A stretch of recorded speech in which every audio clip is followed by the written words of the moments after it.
Ο κύριος Μιχαλάκης και ο κύριος... ναι. Και ο κύριος Μαυραγάνης. Όχι. Για ποιο θέλετε να πείτε? Ένα λεπτό. Λοιπόν, να πω στην κυρία Μαρούπα, να ξεκινήσω από την κυρία της παρέας. Και επιστρέφω. Κοιτάξτε, τα θέματα έχουν ως εξής, είναι εντελώς ξεκάθαρα τα πράγματα. Αυτό που επιχειρείται είναι η απόλυτη γενοκτονία του ελληνικού λαού.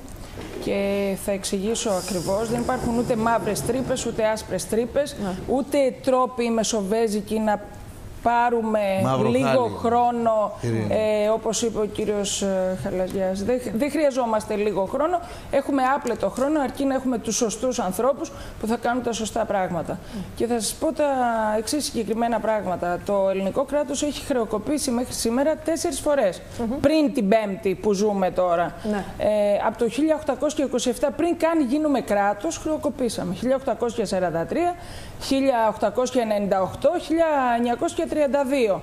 Και όλες τις φορές ήταν με ευθύνη ξένων συμφερόντων, οι οποίοι θέλανε να βάλουν στο χέρι, όπως και το βάζανε, τον ελληνικό πλούτο. Τα μονοπόλια, τα κρατικά δάνεια, να μην πω το διάστημα που περάσαμε στην κατοχή, που οι Γερμανοί πήρανε τα χρήματα που θέλανε, όσα θέλανε όπως θέλανε, και παρότι είναι τυπικά νομιμόφρονες και έχουν αποζημιώσει τους πάντες, ακριβώς επειδή εμείς έχουμε δουλοπρεπείς, πάντα απολύτως δουλοπρεπείς πολιτικούς και δεν είχαμε ποτέ σχεδόν ηγέτες σε αυτή τη χώρα, τα τελευταία τουλάχιστον χρόνια, ποτέ δεν διεκδικήθηκαν τα νόμιμα δικαιώματα αυτής της χώρας.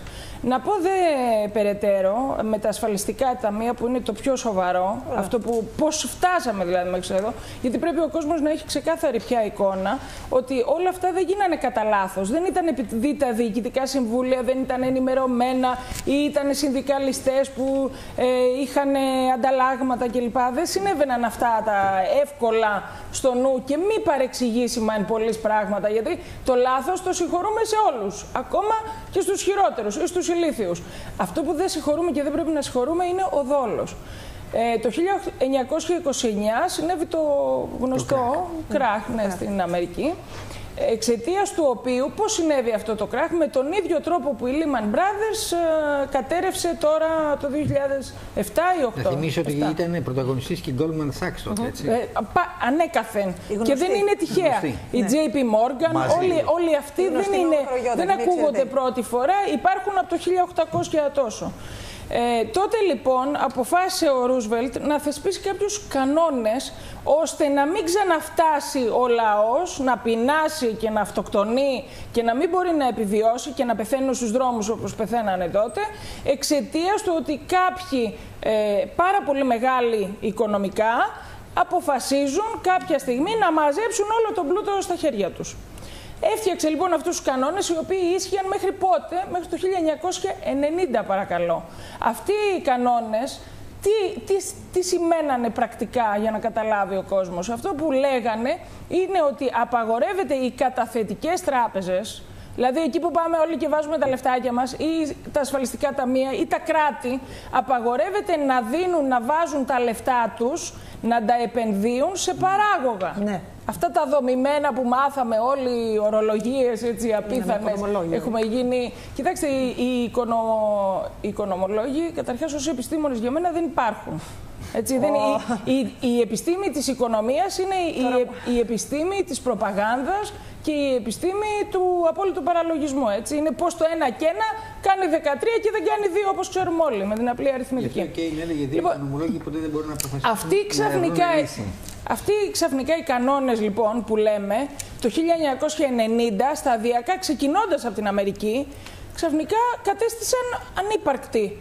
Ερχόταν ο ένας νόμος πίσω από τον άλλο, χωρίς να το μάθουμε, χωρίς να το ακούσουμε, χωρίς να το πληροφορηθούμε, και ψηφίζονταν από όλα τα κοινοβούλια ότι δεν πειράζει, εδώ είναι, όλα πάνε καλά, οι οικονομίες είναι όλες ανθυρές ξαφνικά και δεν πειράζει να επενδύουμε στο χρυσοχοείο ή στο χρυσορυχείο του Περού το ανύπαρκτο. Τα παράγωγα είναι διάφορα πράγματα που είναι απόλυτος τζόγος, έτσι, για να καταλαβαίνουμε και να μιλάμε πιο λαϊκά. Είναι χειρότερα από τα ζάρια. Μη ελεγχόμενα. Όχι, είναι ανύπαρκτα. Είναι ελεγχόμενα, αλλά ελεγχόμενα από 10 ανθρώπους που κυβερνάνε αυτόν τον κόσμο και τα οποία δεν μπορούσαν να προβλέψουν σε καμία περίπτωση ούτε κράτη ούτε κυβερνήσεις, αλλά το κράτος και η κυβέρνηση, αυτός είναι ο σκοπός της, να προστατεύει τα συμφέροντα και τα χρήματα του ελληνικού λαού. Πώς θα τα προστατεύει? Με αυτούς τους νόμους που έχει. Ότι επειδή δεν μπορούμε να ελέγξουμε εμείς αν υπάρχει το χρυσορυχείο στο Περού, μην βάζετε τα χρήματα εκεί, Εθνική Τράπεζα, Εμπορική Τράπεζα, Ασφαλιστικό Ταμείο ΤΑΔΕ, Ασφαλιστικό Ταμείο ΔΥΝΑ. Οπότε δεν θα έχετε τα εξωφρενικά ενδεχομένως κέρδη που θα μπορούσατε, αλλά δεν διακινδυνεύετε και αυτά να γίνουν μηδέν. Ή να γίνουν και αρνητικό, να χρωστάς και από πάνω. Αυτά λοιπόν κατέρευσαν και ξαφνικά μείναμε εκτεθειμένοι όλοι, χωρίς να το ξέρουμε, εν αγνία μας. Γιατί αν θέλετε, η κυβέρνηση πρέπει να προστατεύει και τους χαζούς πολίτες από τη χαζομάρα τους. Υποτίθεται ότι οι καλύτεροι από εμάς αναδεικνύονται σε βουλευτές και όχι οι τύποι σαν αυτούς που περιγράψατε προηγουμένως που λένε άμα ήταν για 2.000 δεν πήγαινα. Γιατί δεν εξελέγει αυτό? Δυστυχώς. Ναι, γιατί οι καλύτεροι δεν είναι καν υποψήφιοι. Δεν πάνε έτσι. Και όχι μόνο αυτό, εγώ έχω κάνει διαλόγους, συγγνώμη που διακόπτω, με βουλευτές που τους λέω πώς το υπερασπίζεστε αυτό το πράγμα, το πιστεύετε? Και η απάντηση που παίρνω είναι εκεί τι να κάνω, να πάω στο σπίτι μου. Μα σε λίγο δεν θα έχεις σπίτι, είσαι τόσο ανόητος να μην καταλαβαίνεις ότι σε λίγο δεν θα έχεις σπίτι να γυρίσεις. Αφού ψηφίζεις αυτούς τους νόμους, οι οποίοι εν αγνία σου θέτουν σε κίνδυνο και το ελληνικό έθνος και το ελληνικό κράτος και τα πάντα. Είναι απλά λοιπόν τα πράγματα. Δείτε να πω για να κλείσω, να πάρουν κι άλλοι το λόγο. Πάω στον πρόεδρο. Τα τελευταία 200 χρόνια έχουν συμβεί παγκοσμίως 270, αν θυμάμαι καλά το νούμερο, ή 240 ή 270 χρεοκοπίες. Μετά τη χρεοκοπία, στα 3 χρόνια ξαναδανείστηκαν όλα τα κράτη που πτώχευσαν. Δεν είναι τυχαίο αυτό. Γιατί συμβαίνει?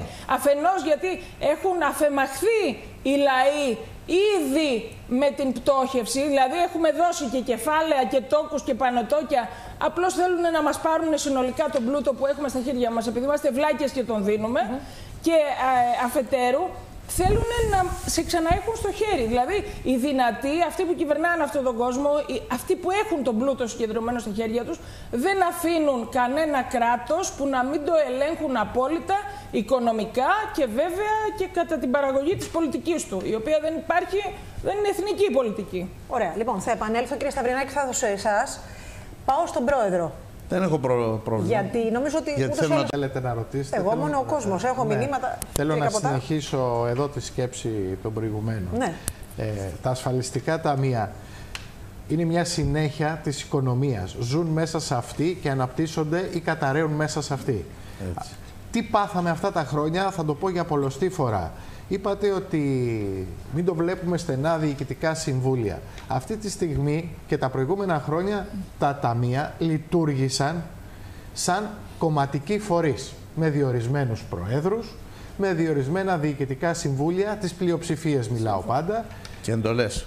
Και σαφέστατες εντολές. Έτσι λοιπόν, αυτό να πείτε. Εδώ. Έτσι. Τι ζήσαμε?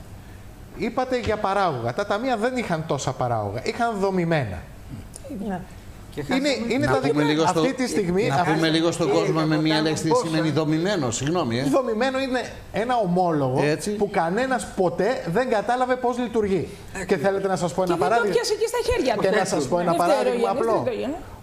Όταν έγιναν τα δομημένα, ήρθαν στα ασφαλιστικά ταμεία, έτυχε να είμαι Τσιτουρίδη, ναι. Μην τα ξεχνάμε, μην ξεχνάμε. Όχι, δεν ξεχνάμε τίποτα. Έτυχε να είμαι είναι αυτοί οι οποίοι οδήγησαν τη χώρα στην καταστροφή.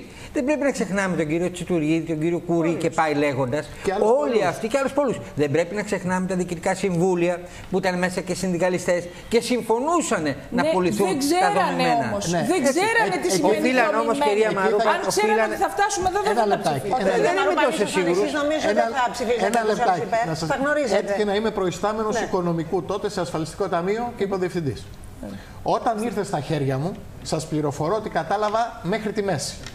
Είδατε. Γιατί μέχρι εκεί ήταν ομόλογο.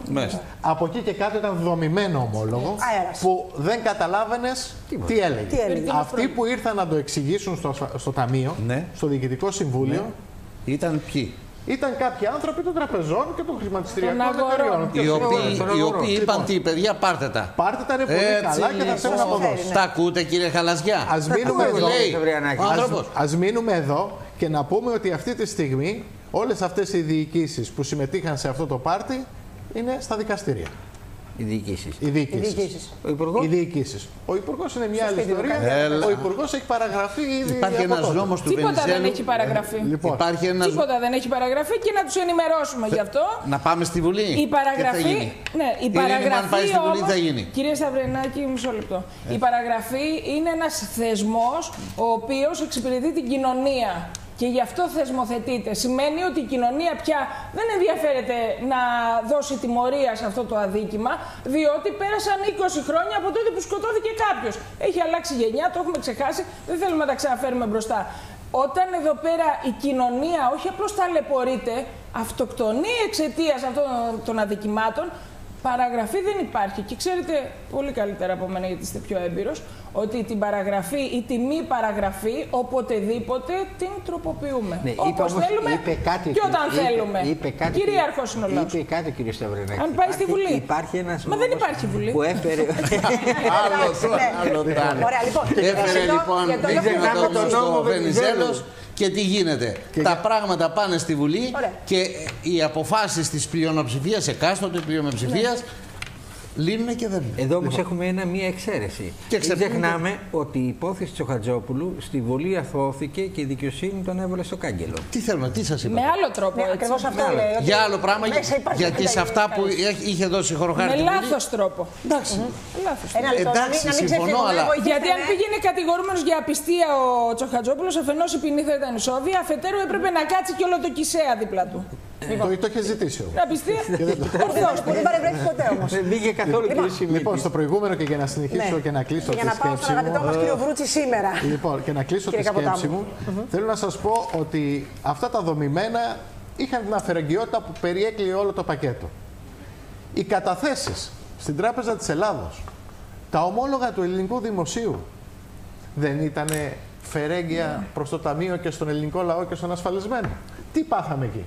Ήρθαμε και τα κουρέψαμε, τα πήγαμε στο 50%, 53% για την ακρίβεια, σε τιμές του 10, 70 σήμερα μιλάμε. Με υπόσχεση Βενιζέλου ότι δεν θα κουρευτούν των ιδιωτών, έτσι, των μικροϊδιωτών. Ναι, αλλά εκεί παίχτηκε το παιχνίδι τι είναι το ασφαλιστικό ταμείο. Αν είναι ιδιώτης ή δημόσιο. Όπως εξυπηρετεί. Όπως εξυπηρετεί. Κάτα το δοκούν. Το χάσαμε και εκεί το παιχνίδι. Έτσι. Και μην πάμε και πιο μπροστά στις άτοκες καταθέσεις των ασφαλιστικών ταμείων επί σειρά ετών που χρηματοδότησαν τράπεζες, επενδύσεις αν είχαν γίνει, θα είχαν αποδώσει και τα ασφαλιστικά ταμεία θα είχαν κερδίσει. Αλλά δεν έγινε τίποτα από όλα αυτά. Εδώ το παίξαμε καζίνο. Κάτι τα χάσαμε όλα και χάσαμε τα χρήματα, έτσι. Και ερχόμαστε σήμερα και σημαίνει το εξής. Κανείς δεν ξέρει τίποτα για το έγκλημα. Και οι προτάσεις που πέφτουν στο τραπέζι, και θα τις δείτε και το επόμενο διάστημα, θα μιλάμε γιατί να έχουμε ασφαλιστικά ταμεία. Είναι εξίσου εγκληματικές. Μπήκαμε σε αυτή τη διαδικασία. Ήδη έχουμε μπει στην αναζήτηση. Ήδη αναζητούμε διαρκώς, κάνουμε συνέδρια, κάνουμε διάφορα, για να δούμε πώς θα δέσουμε την ιδιωτική ασφάλιση με το δημόσιο. Ο κόσμος που κατέθεται και πλήρωνε όλα τα χρόνια, δεν αποσκοπούσε να τα πάρει από την ασπίδα, αποσκοπούσε να τα πάρει εκεί που τα έδινε. Και η ασπίδα δεν υπάρχει. Κύριε Καποτά, για τα πεπραγμένα υπάρχει ευθύνη. Λοιπόν, ο κύριος Βενιζέλος τότε, όταν έγινε το PSI, είπε το απλό. Θα έχουμε, λέει, τα έσοδα από τους υδρογονάνθρακες. Ένα κομμάτι θα πάει στους ασφαλιστικούς φορείς. Αλλά πότε θα βγουν όμως? Εδώ είναι το βασικό. Εγώ όμως εδώ θα σας πω κάτι. Σας διακόπτω και θέλω. Είπε κάτι πιο γρήγορο. Συγγνώμη, αυτό. Είπε κάτι πιο γρήγορο. Πολύ γρήγορο είναι και η υδρογονάνθρακες. Λοιπόν, το 23. Το 23, αλλά εδώ μιλάμε για το σημείο 0. Το πρώτο είναι ή το 23 θα ξεκινήσουν γύρω στο 40. Λοιπόν. Η νορβηγική έκθεση για τους υδρογονάνθρακες, συγγνώμη. Κυρία Μαρούπα μου, ένα λεπτό. Λοιπόν. Είναι έτοιμη εδώ και 2 χρόνια και δεν δημοσιεύεται. Και υπάρχουν πλουσιότερα κοιτάσματα από αυτά που ήδη έχουμε ακούσει στο Αγαθονήσι και στο Φαρμακονήσι. Γιατί δεν το λέει κανένας? Και γιατί υπάρχει ξαφνικά αυτή η σπουδή να πάμε στο διαιτητικό δικαστήριο να λύσουμε, λέει, τα θέματα με την υφαλοκρηπίδα, με την ΑΟΣ? Ποια ΑΟΣ? Ο Σαμαράς δεν μας έλεγε ότι μόλις εκλεγεί το πρώτο πράγμα που θα κάνει η κυβέρνησή του είναι η ανακήρυξη της ΑΟΣ. Πού το αυτό. Θα μας το λύσει το διαιτητικό. Που στο Καστελόριζο η Ελλάδα με την Αίγυπτο δεν έκανε ΑΟΣ γιατί δεν ήθελε να συμπεριλάβει το Καστελόριζο. Τι να λέμε τώρα, από πού να ξεκινάμε. Ωραία, άρα επιστρέφω στον αστερίσκο αυτό. Στον τύπο τα έχουμε πει χίλιες φορές. Αυτά ήταν τα κάλαντα των Χριστουγέννων. Δεν είναι. Και να πούμε και κάτι ουσιαστικό. Ότι μιλάμε για χρήμα, για χαρτονόμισμα που η αξία του εξαντλείται κυριολεκτικά, αποδείχθηκε κιόλας αυτό με αυτά που συνέβησαν, στην αξία του χαρτιού. Είναι ένα χαρτί, δηλαδή ένα σκουπίδι κυριολεκτικά για πέταμα, που οποτεδήποτε αποφασίσει αυτός που κάνει το κουμάντο. Λέτε για το ευρώ. Για οτιδήποτε, για το δολάριο, για το οποιοδήποτε χαρτονόμισμα.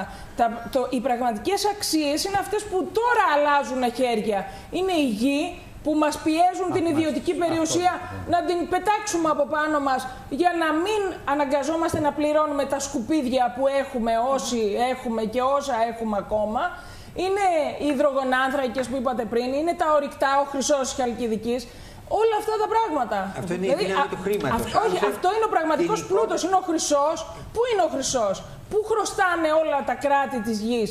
Εκτός από τη Ρωσία και την Κίνα, όλοι οι άλλοι χρωστάνε 3 εκατομμύρια. Πού τα χρωστάμε. Δηλαδή δεν πρέπει να αναρωτηθούμε κανένα. Απεσιόδοξος είστε εσείς, αλλά σας λέω ότι εκεί ήρθε ο νόμος. Μιλάμε για καπιταλιστικό σύστημα του που ζούμε τον απόλυτο κομμουνισμό. Έτσι. Απαγορεύεται η ιδιοκτησία, η ιδιωτική περιουσία. Δεν απαγορεύεται με τους νόμους. Αφήστε τα χαράτσια, τους φόρους επί ακινήτων, επί αγροτεμαχίων. Είναι πολιτικό ανέκδοτο ότι ο Σαμαράς θα πάρει τα σχέδια και τους κομμουνιστές.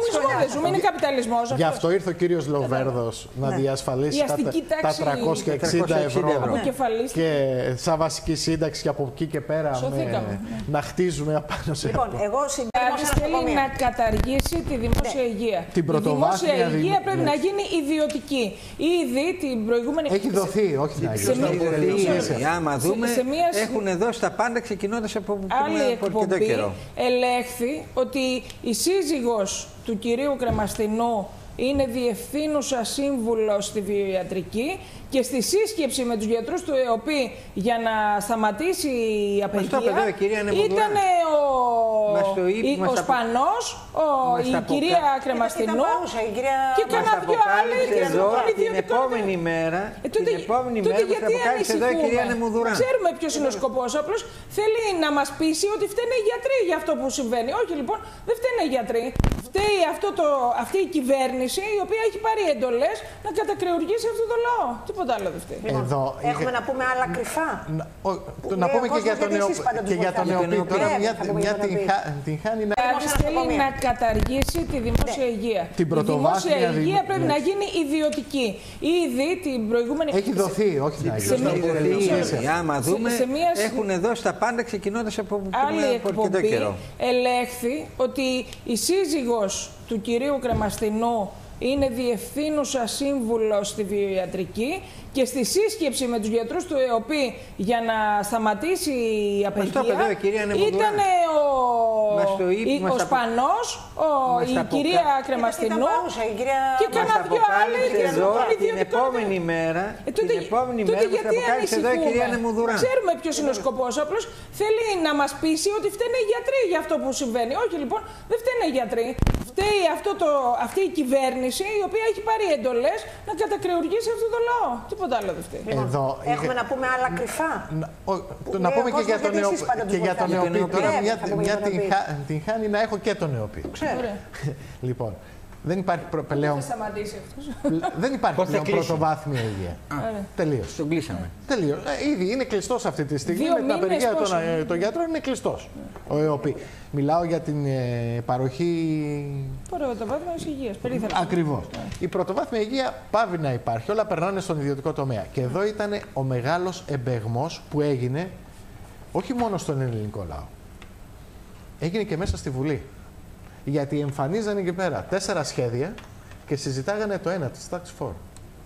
Καλά, η Βουλή δεν υπάρχει, οπότε δεν έχει. Συζητάγανε τι? Να είναι αγοραστής υγείας. Ενώ υπήρχαν άλλα 3 σχέδια που είχαν. Σημειωτέων ήταν και δωρεάν αυτά, έτσι. Δεν τα είχαμε πληρώσει, ενώ στην Task Force πληρώθηκαν. Τα πληρώνουμε. Εμείς πληρώνουμε. Πληρώθηκαν. Και γιατί γίνεται αυτό πέστε. Γιατί πρέπει και ο γιατρός να αμείβεται με 300 ευρώ. Γιατί να παίρνει 800 ή 1 χιλιάρικο. 300 ευρώ όλοι, ισοπεδωμένοι οι κατάσταση. Μα έχουν κλείσει όλα αυτά. Δεν είναι κάτι. Έχει κλείσει αυτό, δηλαδή πηγαίνουμε τελείως. Να προσέχουν αυτοί που ψηφίζουν καπιταλιστικά κόμματα και νομίζουν ότι ψηφίζουν. Τα πρωτοβάθμια κέντρα, η πρωτοβάθμια υγεία έχει κλείσει. Τώρα, μείνει το διοικητικό κομμάτι που θα χειρίζεται τις δαπάνες, τις αγορές υγείας και όλα αυτά, θα υπάρχει. Δεν θα τα ιατρικά κέντρα δεν θα λειτουργούν. Τα ιατρικά κέντρα θα πέσουν. Ακριβώς. Εκεί έχουμε ακούσει τόσα πολλά. Θα ιδιωτικοποιηθούν και αυτά. Ναι, σαφέστατα. Έχουμε ακούσει τόσα πολλά από τον Υπουργό Υγείας που κάθε φορά που βγαίνει. Που είναι υπερήφανος κιόλας για το έργο του. Ναι, δεν θέλει να του πάρει κανένας τη δόξα των απολύσεων στο δημόσιο, γιατί. Δεν θέλει να το δώσει. Τη γενοκτονία των Ελλήνων, να ξέρουμε όλοι ότι την οφείλουμε στο Γεωργιάδη κατά μεγάλο μέρος. Και εκεί, ξέρετε, υπάρχουν οι αυξήσεις. Υπάρχει το εισιτήριο στα νοσοκομεία. Ναι, τα 15 υπάρχουν και τα 25 για να μπει να νοσηλευτείς. Δεν είναι. Αυτά είναι λεφτά που ασφαλισμένος θα πληρώσει και λεφτά που δεν έχει να πληρώσει. Διάβαζα στις εφημερίδες προχθές. Έκλεισε ο ΕΟΠΗ ουσιαστικά. Έκλεισε ο ΕΟΠΗ. Έκλεισε σαν πάροχος. Τα φόπλακα. Σαν πάροχος να παρέχει υπηρεσίες πρωτοβάθμιας υγείας. Σε αυτό τελείωσε. Πλέον θα είναι αγοραστής. Θα βγαίνει στην αγορά, θα πηγαίνει, να μην πούμε τώρα σε πιο ιατρικό κέντρο ΑΒΓΔ, θα αγοράζει τις υπηρεσίες όπως τις αγοράζει και ποιες θα είναι αυτές και πώς θα παρέχονται. Και πόσο θα τις αγοράζει. Ακριβώς με όλα αυτά που συμβαίνουν γύρω μας να είμαστε και καχύποπτοι. Και εμείς πόσο θα τις αγοράζουμε. Εμείς πόσο θα τις πληρώνουμε. Για να φτάσουμε εμείς τελικά. Γιατί εμείς θα τις αγοράζουμε στο τέλος. Μα εμείς τον πληρώνουμε τον ΕΟΠΗ μέσα από την κράτηση που έχουμε όλοι μας για υγεία. Έτσι. Όλοι έχουμε. Και είπαμε και προηγουμένως ότι και στον ΟΓΑ 2,5%. Το θέμα δεν είναι μόνο και η ποιότητα. Στον ΟΓΑ εισφέρει 290. Γιατί εμένα μου έχει τύχει σε ιδιωτικό κέντρο και εξετάζουν όλες λάθος. Γιατί τις κάνουν παιδάκια. 290 ευρώ. Τώρα, πώς θα είναι στενεχωμένα. Τεχνολογικών ιδρυμάτων κλπ. Οι γιατροί πάνε στο Κατάρ για να πάρουν. Πώς θα είναι στελεχωμένα αυτά τα κέντρα και τι θα συμβεί, δεν μπορώ εγώ να σας το πω αυτή τη στιγμή. Αυτό θέλω να πω ότι και παραπάνω να πάμε. Δεν είναι τόσο απλό το θέμα ότι σταματάει η πρωτοβάθμια περίθαλψη. Να το δούμε αντίστροφα. Από δημόσια. Αυτά τα τρία τα οποία δεν πέρασαν και δεν συζητήθηκαν. Εγώ έχω μία απορία.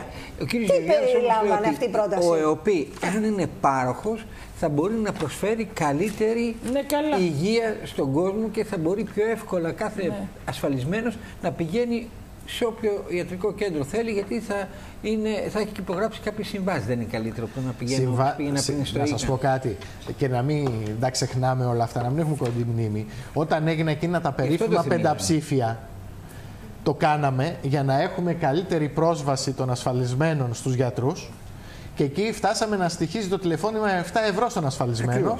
Μέχρι να απαντήσει. Όχι. Και για χρέωση, για χρονοχρέωση, για 7 ευρώ και 2 ραντεβού. Και φτάσαμε για 2 ραντεβού. Λοιπόν, το ίδιο άτομο, 2 ραντεβού. Ήθελε καρδιολόγο, ήθελε πνευμονολόγο, ήθελε. 10 φορές. Λοιπόν, έπρεπε τι να κάνει.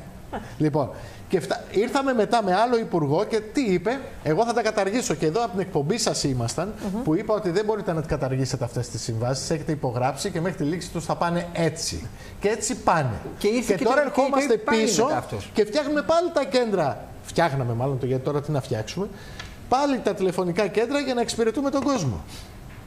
Δηλαδή καταλαβαίνετε ότι όλα αυτά γίνονται λίγο στο πόδι. Γιατί όταν έρχομαι. Με τις αντιπροτάσεις σε σχέση με αυτά που σας ρώτησε ο Χριστός. Όταν έρχεται η Task Force και λέει ότι εγώ κάνω αυτή τη μελέτη, δίνω αυτή την πρόταση που θέλει 2 χρόνια να υλοποιηθεί.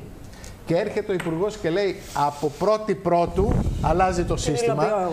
Την υλοποιώ εγώ όπως την υλοποιεί. Όπως την υλοποιεί, με όλες αυτές τις κόντρες που έχουν δημιουργηθεί, με γιατρούς, με διοικητικούς, με τους πάντες. Να κλείσει το δημόσιο λοιπόν, μην ξεχνάτε τι είχαμε πριν με τους φαρμακοποιούς, τι συνέβη.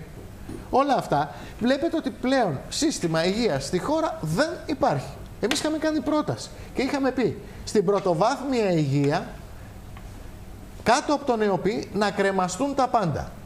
Είτε αυτό λέγεται ιαγροτικό ιατρείο, είτε περιφερειακό ή οτιδήποτε, να είναι απολύτως ελεγχόμενο, με κλειστούς προϋπολογισμούς, να ξέρουμε και τι γίνεται ανά περιφέρεια. Αλλά εδώ υπάρχει διαφορετική πολιτική βούληση. Γιατί δεν το δέχεται, γιατί σας λέει όχι? Γιατί οι δεσμεύσεις, συγγνώμη, τώρα οι δεσμεύσεις είναι άλλες. Δεν είναι άσχημο όμως, αυτό έχει μια βάση οικονομική. Και περισσότερο έλεγχο στα οικονομικά, να μην έχουμε αυτό το λεγόμενο πάρτι που είπαν στην υγεία. Μα εδώ λέγαμε ότι κάναν αρθροπλαστικές σε ανθρώπους που δεν, στα ιδιωτικά κέντρα που δεν είχαν ανάγκη από... Συγγνώμη να σας πω κάτι. Το 2009 μου είχε κάνει εντύπωση στα δικαστήρια και το διασταύρωσα, γινόταν το ίδιο και στο νεοποίητο το σημερινό. Ναι. Ενώ είχαμε έναν πολύ ήπιο χειμώνα, το καλοριφέρα άναβε από το πρωί μέχρι τα μεσάνυχτα. Και τα νάπαλη. Δηλαδή 24 ώρες το 24ωρο. Θυμάμαι στα δικαστήρια, θα το θυμάστε κύριε Σταυριανάκη, στα γραφεία που πηγαίναμε, είχαν ανοιχτά παράθυρα από την εξωφρενική ζέστη. Που σημαίνει ότι αυτή η σπατάλη χρήματος δεν έγινε κατά λάθος. Δηλαδή, αν δεν αντιληφθούμε ότι δόλια γίνανε αυτά ή είχαν χαρτιά υγείας ή χαρτί που σήμερα είμαι στην Επιτροπή Επαγγελματικού Αθλητισμού, πρέπει να τους πάμε εμείς χαρτί για να μας βγάλουν 10 φωτοτυπίες. Δεν έχουν Α4, κόλλες. Τότε λοιπόν είχαν ντουλάπες ολόκληρες για πέταμα. Δηλαδή δεν έγινε τυχαία αυτό το πράγμα και δεν συμβαίνει τυχαία σήμερα. Ούτε γίνεται απολύτως καμία οικονομία. Γιατί να σας πω το εξής για τον Γεωργιάδη. Το πιο απλό και πρόσφορο που έπρεπε να κάνει και το οποίο θα ήταν απόλυτα κερδοφόρο και κατευθείαν το κράτος θα γλίτωνε δισεκατομμύρια, είναι αυτό με τα γενώσιμα να κάνει το σωστό οικονομικά. Το οποίο είναι ποιο? Τα γενώσιμα στοιχίζουν. Θα έπρεπε να στοιχίζουν. Τι είναι καταρχάς το γενώσιμο να πούμε? Ότι μετά την πατέντα επιτρέπεται να το φτιάχνουμε όλοι αυτό το φάρμακο όσο μπορούμε. Αυτό λοιπόν έπρεπε να κοστίζει στο δημόσιο, όπως κοστίζει παντού σε όλα τα κράτη, 5 με 15% της αξίας του πρωτοτύπου. Εδώ λοιπόν μέχρι πριν το Γεωργιάδη ο νόμος έλεγε 85%. Για δείτε δηλαδή, κάνει ένα χιλιάρικο το φάρμακο, να κάνει 850 το γενώσιμο, που του αλουνού του στοιχίζει 1,5 ευρώ. 2 ευρώ, 3 ευρώ, πάντως κάτω από δεκάρικο. Και τώρα ο κύριος Γεωργιάδης, και θέλει να τον επενέσουμε κιόλας γι' αυτό, το έκανε 60 ή 65%. Γιατί λοιπόν δεν έκανε εκεί το σωστό? 5 με 15% και ας έρχονται όλα τα κουτιά με τα φάρμακα από τον Μπαγκλαντές και από τον Πακιστάν και να ελέγχονται στο καλύτερο εργαστήριο της Γερμανίας με μία επιβάρυνση άλλο ένα 5%. Δηλαδή μην τρελαθούμε τελείως αυτή τη χώρα. Μας παριστάνουν ότι κάνουν οικονομία όταν τα χρήματα από τη μια με τη σέσουλα τα διάζουν και απ' την άλλη πνίγουν τον κόσμο και τον οδηγούν σε αυτοκτονία. Όχι, λοιπόν, ανοίξανε τα μάτια μας και ξέρουμε τι μας γίνεται πια. Κύριε Καπατά, το 2014 θα έχουμε μειώσει σε συντάξεις. Δεν το είπα ούτε με κιτρινίλα ούτε με τίποτα. Χωρίς κιτρινίλα, όχι κανένας. Θεωρώ ότι δεν είναι. Μα γι' αυτό έχει αποκαθιλωθεί και δεν υπάρχει αξιοπιστία στο πολιτικό σύστημα ολόκληρο. Επειδή λένε άλλα και κάνουν άλλα. Και αυτό έπρεπε να είναι ποινικά κολάσιμο. Τι να λέμε τώρα? Έπρεπε. Τέρμα, κύριε, είπες αυτά και έκανες άλλα. Ή πήγαινε πάλι σε εκλογές. Δεν μπορείς, δεν τα βγάζεις πέρα, ωραία. Ο λαός να σου πει αν θέλει να κάνεις το αλλιώτικο. Και πού θα βρουν μισθό αυτοί όλοι που είναι εκεί μέσα? Ένα λεπτό, γιατί